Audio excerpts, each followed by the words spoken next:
신바람 사연 아파트. 오늘의 사연 시작하겠습니다. 안녕하세요. 결혼한 지 1년도 안 돼서 주제 파악도 못하는 게 자기가 갑인 줄 알고 갑질하던 남편 얼굴에 이혼장 집어던져버린 30대 초반의 여자입니다. 장모님은 자기의 두 번째 어머니나 다름없다며 세상 온갖 사력 있고 마음 씀씀이 좋은 사람인 척은 다 하더니 그 본심을 드러내는 데는 단 6개월도 걸리지 않았어요. 어릴 적부터 집안 형편이 썩 좋은 편은 아니었습니다. 거기에 제가 대학 재학 중에 지병으로 병원 들락날락 하시던 아버지가 돌아가시면서부터 원하지는 않았지만 제가 집안의 실질적인 가장이 되어야만 했어요.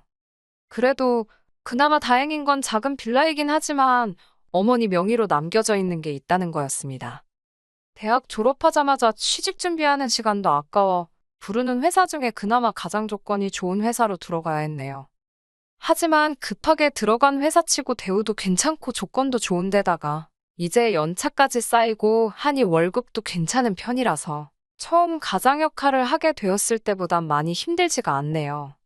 처음에는 생활비 대랴 동생 학비에 제 학자금 대출까지 갚느냐 아주 허리가 휘는 줄 알았거든요. 그런데 동생도 이제 졸업해서 지방에 있는 회사지만 연봉 높은 회사로 들어가서 일을 하게 되었고, 그러면서 저랑 생활비 반반해서 같이 내기 시작했어요. 동생 취직하고부터는 저도 연봉이 조금씩 오르기 시작했고, 그때부터는 돈이 꽤나 모이기 시작하더라고요. 아버지처럼 지병이 있던 건 아니지만, 저희 어머니가 몸도 약하고 체력도 많이 안 좋은 편이세요. 그래서 제가 가장 노릇을 해야 했었지만, 그렇다고 어머니도 집에 가만 계셨던 건 아니었습니다. 적당히 당신이 힘이 닿는 한에서 동네 가게들 돌아다니며 소일거리들 받아다가 가게에 보탬을 하셨고요. 하지만 어머니 건강이 날이 갈수록 안 좋아지시는 바람에 동생이 취직한 후부터는 일을 쉬고 계세요. 그래도 아는 지인분들이 일손이 필요한 일이 있으면 어머니가 가서 도와주러 다녀오시긴 하셨고요. 그래도 온 가족이 힘을 합치고 나니 자리가 잡히고 나서부터 4년이 지난 시점에 겨우겨우 재개발에 들어가는 아파트를 분양받을 수 있었습니다. 남편과 연애는 그때쯤부터 시작하게 되었어요. 사실 그전에도 연애는 몇 번 했습니다만 동생은 지방회사에서 기숙사 생활을 하고 있던 관계로 여전히 제가 가장의 역할을 해야만 했어요. 그렇다 보니 노후 준비가 안 된 홀어머니 모시고 살고 있는 제가 당시 연애 상대들한테는 결혼까지 이어지기에는 부담스러운 부분이 있었던 건지 항상 끝이 좋지는 않았습니다. 동생이 취직 후에 보태주는 생활비까지 보태면 어머니 혼자 지내시기에 큰 지장은 없었겠지만 아무래도 어머니가 건강이 계속 안 좋아지시고 하다 보니 제가 따로 떨어져 나오기엔 힘든 부분이 있었어요. 그런데 남편은 당시 연애하던 사람들과는 조금 다른 점이 있었어요. 남편은 홀어머니를 모셔야 한다는 책임감을 가지고 있던 저를 색안경 끼고 보지 않았습니다. 오히려 그런 저를 대단하다고 추켜 세워줬지요. 남편은 자식된 도리로 부모님을 모시는 책임이 따른다는 건 당연하다 말했습니다. 제가 홀어머니 모시는 입장이 아니었다면 정말 부담스럽고 듣기 싫은 말일 텐데 입장이 바뀌니 그만큼 마음이 편해지는 말이 없었습니다. 물론 남편의 의중에는 나중에 시부모님을 책임져야 할 상황이 오면 시부모님과의 합가는 선택이 아니라 필수라는 말을 하는 거나 마찬가지였습니다.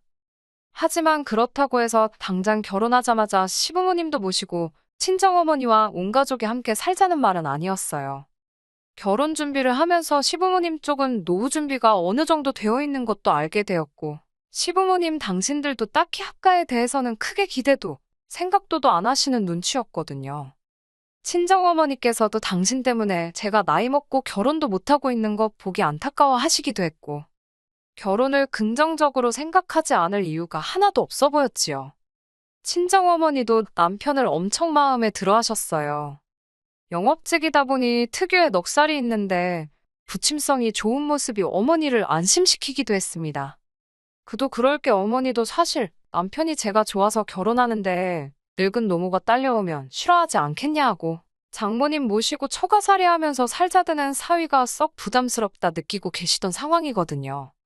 그렇게 남편과는 결혼 준비를 시작하게 되었습니다. 그때 남편이 모아놓은 돈이 6천 정도밖에 되지 않는다는 사실을 알게 되었습니다.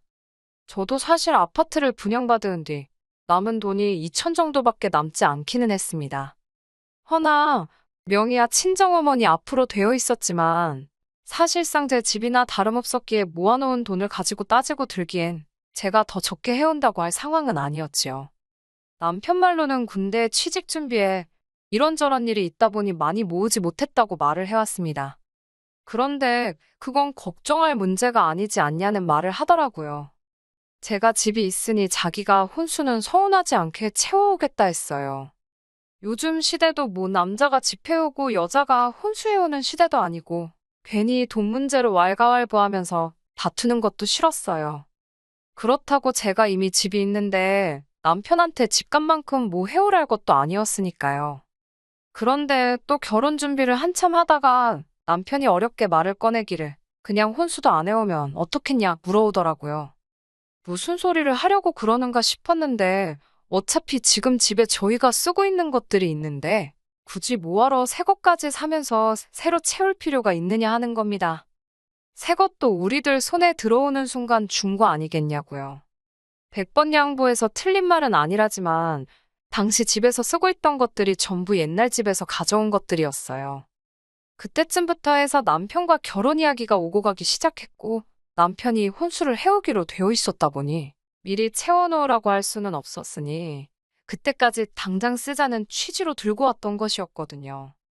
남편은 밥솥이 밥만 해주면 되고 세탁기가 빨래만 해주면 되는 거 아니겠냐면서 그냥 가지고 있는 걸 쓰는 게 어떻겠냐는 식으로 자꾸 물어왔습니다. 그래도 오래된 것들이라 에너지 효율이 떨어지는 것도 많고 솔직히 오래 써온 것들이라 바꾸고 싶었던 마음도 컸지만 요즘 나오는 것들이 기능면에서도 옛날 것들하고 비교하면 압도적으로 좋잖아요? 그래서 조금 주저하고 있으니 남편이 저를 설득하기 시작했습니다. 장모님 모시고 살겠다고 말할 정도로 마음 씀씀이가 좋은 사람이라 생각했으니 그 말을 철석같이 믿은 제가 잘못이겠지만 그때 당시에는 남편한테 이런 계획이 있을 거라고는 생각도 하지 못한 상황이었어요. 남편 말은 솔직히 신혼가 전이나 가구들이 다 허세 아니겠느냐고 하더라고요. 따지고 보면 집들이 때 지인들 몇 명, 가족들 몇 명 초대해서 우리 이만큼 갖춰놓고 산다? 그때 자랑 한번 하고 나면 끝나는 거고 가정가구들이 날이 갈수록 발전하는데 일단 우리가 돈을 좀 더 모아놓고 나서 그때 돼서 갖추면 좋겠다는 거예요. 집이 해결된 상황인데 돈을 왜 더 모아야 한다는 거냐 물으니 지금이야 자기가 저희 어머니 모시고 살게 되었으니 지금 제 집에서 사는 게 문제가 될 게 없지만 만약에 자기 부모님까지 모셔야 할 상황이 오면 24평 아파트는 너무 좁지 않겠냐고 하더군요. 그러니 좀 더 모아서 우리가 한 40평대 아파트를 구할 때까지는 최대한 허리띠를 졸라매자는 거예요. 나중에 가면 우리 둘 사이에 아이도 분명히 생길 텐데 양가 부모님 모시고 살면 방 3개짜리로는 택도 없고 대가족이 좁은 집에서 살 수는 없지 않겠느냐 하더라고요. 시부모님이 결혼할 당시에도 합가할 생각은 전혀 없던 것처럼 말씀하긴 하셨고 설령 실제로 그렇게 된다 해도 좀 더 훗날의 이야기라 생각했지만 어느 정도 미리 준비를 해놓고 싶어서 그러는 거라 생각했어요. 지금 제 연봉과 자기 연봉을 합친다면 못해도 1년에 6천 이상은 저축할 수 있다고. 거기에 제 동생이 어머님 생활비도 조금 보태주고 하고 있으니 그것까지 생각하면 7천, 8천도 모을 수 있다는 거죠. 그렇게 4년, 5년만 고생하면 서울에는 무리겠지만 지금 제 집까지 정리해서 신도시 쪽에 40평대 신축 아파트에 들어갈 수 있지 않겠냐고 하는 게 남편의 계획이었습니다.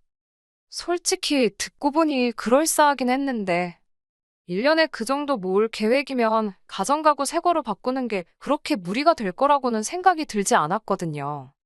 그런데 그때는 그 말이 일리가 있다 싶어서 당장 필요한 몇 가지만 하는 걸로 결정하게 되었습니다. 그리고 축복 속에 저희는 결혼식을 올리게 되었습니다. 신혼 초반에는 남편이 집에서 정말 잘했어요. 말씀드렸던 것처럼 장모님은 자기의 두 번째 어머니나 마찬가지라면서 어머니 하면서 잘했거든요. 그런데 결혼 반년 만에 조금씩 본 모습을 보이기 시작했어요. 하루는 퇴근하고 오니까 저희가 옷방 겸 창고같이 쓰고 있는 방에 있는 짐을 저한테 말도 없이 빼서 정리하고 있더라고요. 저는 난데없이 대청소라도 하려고 하나 싶었는데 방에 들어가 보니 접이식 침대며 어디서 얻어온 건지 책상에 의자까지 해서 방처럼 꾸며놓았더라고요. 무슨 일로 저러나 싶었는데 남편이 말도 없이 한다는 소리가 신우가 자취방 계약이 끝나는데 2달 정도만 지낼 곳이 필요하다 해서 새로 계약할 거 없이 이리 오라고 했다는 겁니다. 이때 제가 어떤 표정을 짓고 있었는진 모르겠는데 남편이 저를 살피며 표정이 왜 그러냐며 혹시 자기가 하면 안 되는 짓을 한 거냐 묻는 겁니다. 사실 이때 어떻게 나와야 할지 살짝 고민이 됐어요. 남편 말대로 단지 2달뿐인데 남편이 저희 어머니한테 잘하는 것도 있기에 저도 당연히 시가족에게 남편이 하는 만큼은 해야 하는 게 맞지 않나 하는 생각이 살짝 들었거든요. 2달이란 기간이 길어봐야 얼마나 길겠냐 싶기도 하고 괜히 그것 때문에 보증금에 방구하러 다니고 그렇게 고생시키는 것보다 잠깐 와서 지내게 하는 게 더 낫겠다 싶었어요. 그렇게 신우가 잠깐 저희 집에 와서 살게 되었습니다. 처음 몇 일 동안은 제가 괜한 걱정을 했나 싶을 정도로 신우가 집에 거의 들어오지 않았어요. 아마 졸업한다 뭐다 하면서 친구들이랑 놀러 다니기 바쁘구나 싶었던 것 같아요. 퇴근하고 오면 숙취 때문에 그런 건지 방에서 나오지도 않고 있고요. 신우도 신우 나름대로 눈치를 보는 건지 싶어서 강제로 나오라고 하지도 않았고 그렇게 2달이 금방 흘러가겠구나 하고 안심하고 있었습니다. 아무튼 친정어머니랑 같이 살면서 저희가 맞벌이를 하고 있다 보니 어머니께서 집안일을 대부분 도와주셨어요. 그런데 하루는 또 술 마시고 놀러 나간 신우를 제외하고 저희 식구들끼리 저녁 식사를 하고 있는데 알 수 없는 소리를 꺼내더군요. 장모님은 해도 해도 너무한다고 하면서 어떻게 식사 준비할 때 국을 한 번을 안 해주실 수가 있냐며 결혼 반년 만에 처음 반찬 투정을 하기 시작하더군요. 집마다 먹는 게 다르긴 하지만 일단 저희 가족은 식사할 때 국을 잘 안 먹어요. 탕 종류나 찌개는 근근히 먹는 편인데 매 끼니마다 무조건 국물이 있어야 하지는 않아요. 아버지 건강이 안 좋아졌을 때부터 병원에서 일단 국물 요리는 조금 줄이면 좋겠다는 이야기를 하도 들었어서 그게 버릇이 돼서 저희도 덩달아 국을 아예 안 먹게 되었거든요. 국이 없다고 해서 식사를 부실하게 주시는 것도 아니고 저희 출근하면 힘써야 한다고 아침밥까지 차려주시는 데다가 여지껏 국 없이도 잘만 먹어놓고선 저희 때문에 고생하신다는 말은 못할 망정 저희 어머니가 잘못하고 있는 것 마냥 말하니 어이가 없더라고요. 어머니께서 그런데 아무 말도 못하고 계시길래 보다 못한 제가 남편한테 여태까지 잘만 먹다가 왜 난데없이 국말 타령을 하느냐 물었더니 남편이 당당하게 하는 소리가 더 어이가 없었습니다. 다른 사람도 아니고 내 동생이 매일같이 저렇게 숙취로 고생하는데 해장국 하나 있으면 얼마나 시원하겠냐고 하는 겁니다. 지가 무슨 얼토당토하는 소리를 하고 있는 건 아는지 저게 제정신으로 하는 소린가 싶었네요. 지 동생이 매일같이 술독에 빠져 사는 게 뭐가 자랑이라고. 장모님한테 술 퍼마시고 정신 못 차리는 동생 회장까지 책임져 달라는 게 할 소리인가요? 애초에 신우가 저희 가족들한테 살갑게 굴면 생각이나마 해볼 만한 문제겠지만 낯을 가린다고 그러는 건지 뭐 때문인지 집에 있으면 방문 틀어막고는 코빼기도 안 비추고 누가 집에 들어오든 나와볼 생각도 안 했거든요. 집에서 식사도 남편이 동생 좋아한다고 피자나 치킨 같은 거 시켜주지 않으면 집밥은 입에도 안 되는 게 신우였어요. 그런데 뭐가 이쁘다고 그걸 챙겨주라고 하는가 싶어서 신우 속 버리는 게 그렇게 걱정되면 그냥 아파트 밖에만 나가도 해장국집이 한두 개가 아니니 포장을 해다 주던지 돈 10,000원 쥐어주고 먹고 오라고 하면 되는 거 아니냐 했지요. 남편은 제 말에 분위기 파악도 안 하고 우리 돈 모은다고 긴축하고 있는 거 아니냐. 거기에 밖에서 사 먹는 게 말이 해장국이지. 그거 다 조미료 덩어리라서 속을 더 버려놓을 거 아니냐고 따져묻더군요. 그 말에 저도 신우가 해장국을 먹고 싶으면 알아서 먹게 내버려두고 아님 말라고 했어요. 한 번만 더 밥상머리 앞에서 반찬 투정하고 헛소리하면 그때부턴 사이좋게 신우랑 나가서 사 먹게 밥도 안 주겠다고 딱 잘라 말했습니다. 남편은 그날부터 한 3일 정도는 입이 대빨 나와서 시위한다고 밥 먹으라고 해도 아침 먹으면 속이 부대낀다니 회사에서 먹고 왔다느니 하면서 밥도 안 먹고 대화도 피하더군요. 상대를 안 해줬더니 누가 손해인지는 아는 건지 은근슬쩍 아무 일도 없던 척 행동하더라고요. 장모님은 두 번째 어머니라더니 진짜 가족 앞에서는 남보다도 못한 소리를 하는 모습에 적잖이 실망을 했는데 그 일이 있고 나서 얼마 지나지 않은 어느 날이었습니다. 오랜만에 칼퇴를 해서 집에 들어왔는데 현관문 비밀번호를 누르려는데 집 밖까지 신우가 고래고래 소리를 지르는 소리가 들리더라고요.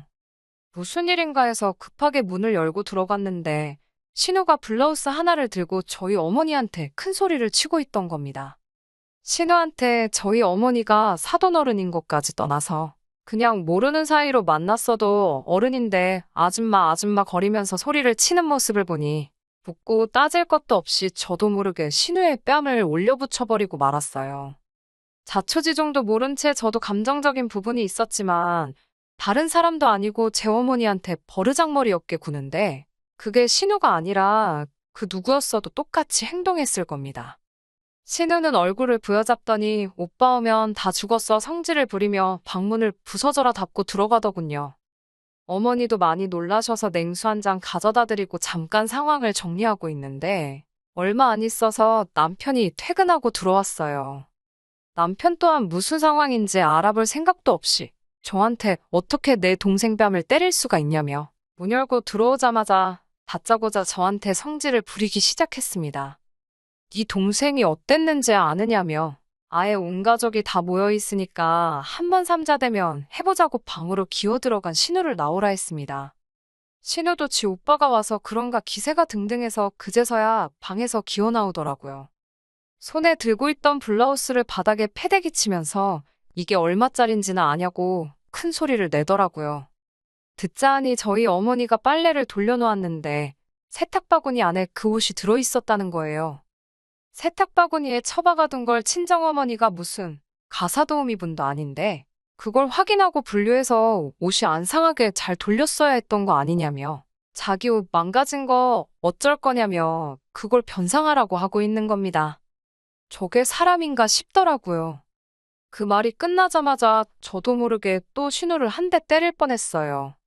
남편도 자초지종을 듣고는 어떻게 신우 편을 들어줄 수가 없었던 건지 제가 신우뺨을 올려붙인 걸 가지고 걸고 넘어지는 겁니다.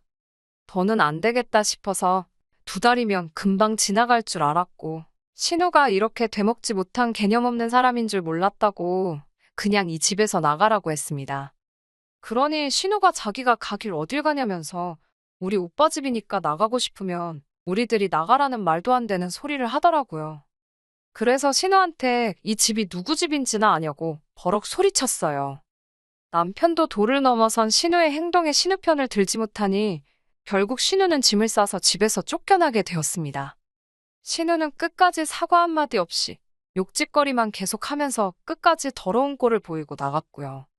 남편은 인간도 못 되는 신우라도 지 동생이니 걱정이 되었는지 따라 나가더라고요. 그리고는 어디 지낼 곳을 구해준 건지 새벽이 다 돼서야 집에 들어왔는데 자기도 할 말이 없는지 제 눈치만 보고 있더군요. 그리고 그날 자고 있는 저를 깨워서 남편이 긴히 상의할 일이 있다고 하는 겁니다.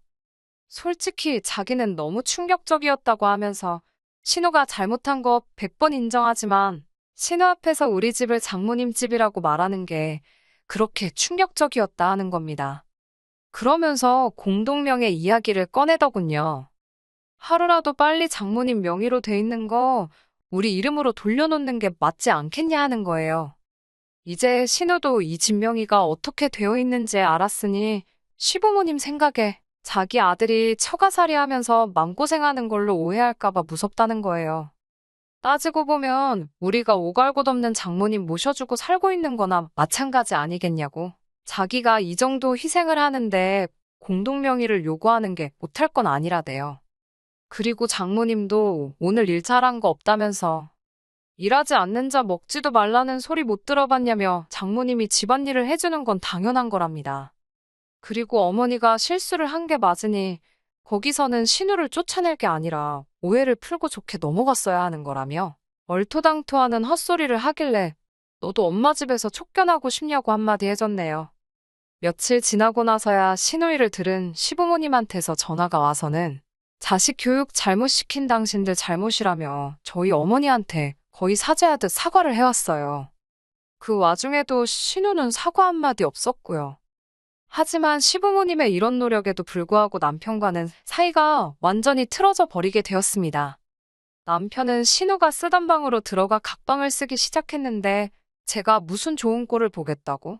그날 진작에 끝내버렸으면 좋았을 것을 무슨 꼴을 더 보려고 2달을 더 버티고 있었네요. 시부모님도 신우나 남편이 말도 안 되는 소리에 잘못한 거 인지하고 계셨고 각방을 쓰기 시작했지만 시부모님이 그렇다는데 남편도 곧 저한테 사과를 해올 줄 알고 그냥 좋은 게 좋은 거라 생각해 보려고 했었거든요. 그 와중에 친정어머니는 괜히 모시고 산다고 해서 눈치도 없이 같이 살기 시작했다며 그냥 월세라도 구해 나가서 혼자 살 걸 그랬다며 자책을 하셨어요. 그렇게 2달간 집안 분위기는 살벌했고 남편과는 서로 말 한마디 주고받지 않은 채 위태위태하게 살고 있었습니다.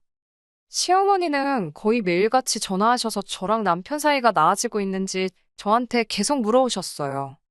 그렇게 궁금하시면 아들한테 물어봤으면 되었을 텐데 아들 눈치 본다고 저한테 매번 전화를 했습니다.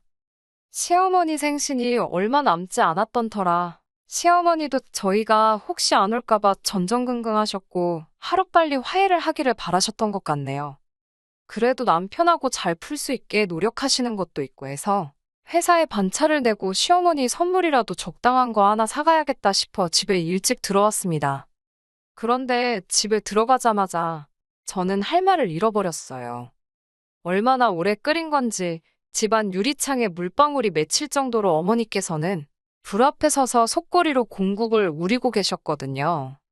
국도 거의 안 먹는 데다가 남편 저렇게 된 이후로는 집에서 식사도 거의 안 하고 있는데 뭐 하시는 거냐 물으니 어머니께서 우물쭈물 말을 못하고 계시는 거예요. 하지만 이미 저한테 다 보인 걸 어쩌겠어요. 어머니께서는 제가 남편하고 화해했으면 싶어서 곧 오는 시모 생일에 맞춰서 준비했다고 하는 겁니다. 그런데 좀 석연치 않은 게 있었어요. 속꼬리가 한 푼 두 푼 하는 것도 아니고 어머니 생활비는 제 카드로 사용하고 있기 때문에 뭔가를 사셨다면 그 내역을 제가 다 알고 있었거든요. 그런데 속꼬리는 결제를 한 기억이 없었으니 말이죠. 그리고 저는 모든 사건의 전말을 알게 되었습니다. 남편이었네요. 남편이 저희 어머니를 시켜서 시모 생신날 가져다 드릴 테니 공국 좀 우려달라 했답니다. 그러면 저랑 화해도 생각해보겠다는 조건까지 붙여가며 말이지요. 어머니는 저랑 남편이 각방을 쓰게 된 부분에 있어서 당신 혼자 책임감을 느끼시던 게 있어서 저한테는 말 한마디 하지 않고 남편이 원하는 대로 준비를 시작했던 거고요. 장모님은 2번째 어머니라더니 장모님 생신은 집 앞 빵집에서 사온 케이크 하나로 대충 때우고 지 엄마 생일에는 2번째 어머니를 시켜서 꼬리공국을 고아놓으라 시켰던 거예요. 이미 이때 저는 이혼을 하겠다 결심을 했습니다. 그 자리에서 남편 불러 짐 싸서 내보내는 방법도 있었겠지만 그냥 그렇게 끝내자니 좀 억울한가 싶기도 했어요. 어머니가 끓이던 공국은 따로 다른 곳에 두고 마트에서 사골육수 파는 걸 사와서는 들통에 잔뜩 담아놓았습니다. 그리고 시모 생일 당일까지 저는 아무것도 모르는 척 하고 있었지요. 어머니한테도 그냥 이혼할 거니 더는 상관마시라 말해놓았던 터라 아무 말도 따로 하지 않고 계셨습니다. 남편도 해놓은 말이 있으니 그간 각방 쓰며 한마디도 없더니 저한테 은근슬쩍 말도 붙이고 하더군요. 혼자 즐겁게 떠들고 있어라 했습니다. 그리고 다다음 날 시모 생일을 위해 남편과 같이 시댁으로 향하게 되었습니다. 남편은 제가 알 리가 없다고 생각했는지 아는 분이 어머니 생신이라고 꼬리를 고아다 주셨다는 거짓말을 하며 들통을 챙기더라고요. 조금만 더 하면서 꾹꾹 눌러 참았습니다. 그리고 시댁에 도착했지요. 시어머니도 겉으로 보기에는 저랑 남편이 같이 온 거에 대해서 많이 안심을 한 것처럼 보이더군요. 신우는 결국 취직 못하고 본가로 돌아와 시댁에서 같이 지내고 있던 상황이었고요. 그 싸가지는 어디 안 가는 건지 저를 본척만척 눈으로만 흘기고 지나가더군요. 남편이 시모한테 생신 축하드린다며 아양을 떨고는 아는 분이 엄마 되시라고 속골이 고아주셨다며 너스레를 떨길래 때는 이때다 싶어서 제가 대신 들고 있던 들통을 시가족들 보는 앞에서 남편을 향해서 힘껏 끼얹었습니다. 들통이 꽉 찰 만큼 들어있었으니 남편이 사골육수로 샤워를 하는 건 물론이고 집이 당장에 고기 부스러기부터 기름들로 개판이 돼버렸지요. 남편이 이게 뭐 하는 짓이냐며 소리를 지르길래 네 아는 분이 혹시 장모님 아니냐고 하면서 시모 앞에 남편이 장모님을 아주 식모로 알고 부려먹으려던 계획을 전부 다 말해줬습니다. 어떻게 알았냐는 눈치로 남편은 사골육수를 뒤집어 쓴 채로 아주 허우적거리면서 있는데 속이 다 후련하더라고요. 시모는 자초지종을 듣더니 암만 집이 개판이 되고 아들이 그런 꼴을 당해도 뭐라 말도 못하고 있었고요. 그나마 저를 고깝게 보던 신우가 그래도 그렇지 집을 이 꼴을 만들어 놓았냐며 소리치길래 네 오빠가 그러더라고 한마디 해줬네요. 네 아직도 집에서 먹고 놀고만 있는 거 아니냐고. 네 오빠가 말하기를 일하지 않는 자 먹지도 말라 했으니 네가 이 집구석 치워놓으면 딱이겠다고요. 그리고는 시부모님 앞에 상황 보니 답이 나오시지 않느냐 묻고 이제 저는 볼장 다 봤으니 그만 이혼하겠다 말하고 시댁문 박차고 나왔습니다. 워낙 순식간에 일어난 일이라 다들 어안이벙벙해 있어서 아무 일도 없이 빠져나올 수 있었고 저도 차에 타고 나서 시동 걸고 조금 멀리 떨어져 나오니 그때부터 긴장했던 게 한 번에 풀려 온몸에 힘이 쭉 빠지더라고요. 그리고 그 길로 차 끌고 집에 가서 남편 짐까지 다 빼버렸지요. 솔직히 이 집에 남편 돈 들어간 거 단 하나도 없었기에 정리하는 건 하나도 어려운 일이 아니었습니다. 택시를 타고 급하게 쫓아온 건지 머리에 고기 건더기가 말라붙어 있는 채로 남편이 집까지 와서는 자기가 다 미안하다고 하면서 처가살이 한다는 자격지심에 그랬다는 되도 않는 소리로 용서를 구하더군요. 더 볼 것도 없었습니다. 이미 마음 고친 지가 오랜데 그런 사과 몇 마디 듣는다고 풀어질 제 마음도 아니었고요. 남편은 용서를 구하는 척 미안하다 빌기 시작하다가 생각대로 안 되니 사골국물 들이부은 것, 신우뺨 올려붙였던 것 전부 폭행죄가 성립된다니 어쩌니 하면서 저를 고소해버리겠다. 그래서 이혼 소송에서 위자료로 전부 다 뜯어가 버리겠다 큰 소리를 치더라고요. 어디 한번 하고 싶은 대로 해보라고 하고 말았어요. 솔직히 그럴 수도 있겠다 해서 걱정스럽긴 했는데 그 후에 변호사 찾아보고 하니 저한테 불리할 게 하나도 없다 해서 안심했어요. 그 이후에 시부모님은 또 사과를 해왔습니다. 신우와 일이 있었을 때 했던 것처럼 다 당신이 자식 교육 잘못시킨 탓이니 원망하려거든 자기를 원망하고 남편은 좀 용서해달라 하시길래 됐다 그랬습니다. 시부모님이 정상이면 뭐 하겠어요. 당장 같이 사는 남편이 문제인데 사람 쉽게 안 변한다잖아요. 아들 자식 교육 잘 못 시키셨다고 하셨는데 그래도 자기 가족만 저렇게 최고라고 하는 거 보면 효자로서는 아주 으뜸 아니겠냐고 가족이에 평생 살고 싶은 것 같은데 그냥 품에 끼고 사시라고 대답해드렸네요. 친정어머니는 아직도 당신 때문에 제가 이혼하게 된 것 같다고 하시는데 이게 차라리 나은 것 같아요. 애초에 처가살이 하고 있는 주제 파악도 못하고 장모님을 모셔준다느니 어쩌니 하던 놈이었고 차라리 그 정체를 빨리 밝혀낸 게 다행 아니겠어요? 아니었으면 내 돈으로 시댁까지 호강시킬 뻔했으니 돈 한 푼이라도 시댁에 넘어가기 전에 재빠르게 갈라서 버린 게 말입니다. 동생도 다시 서울에 있는 지사로 파견을 나온다고 하니 다시 예전처럼 새 가족이서 알콩달콩 행복하게 잘 살아야겠네요. 제 결정에 후회가 없고 이제는 다 속이 후련한 이야기입니다. 끝까지 들어주셔서 감사합니다. 오늘의 사연은 여기까지입니다. 구독과 좋아요, 알람 설정 부탁드리고 더 좋은 사연으로 다시 찾아뵙겠습니다. 감사합니다.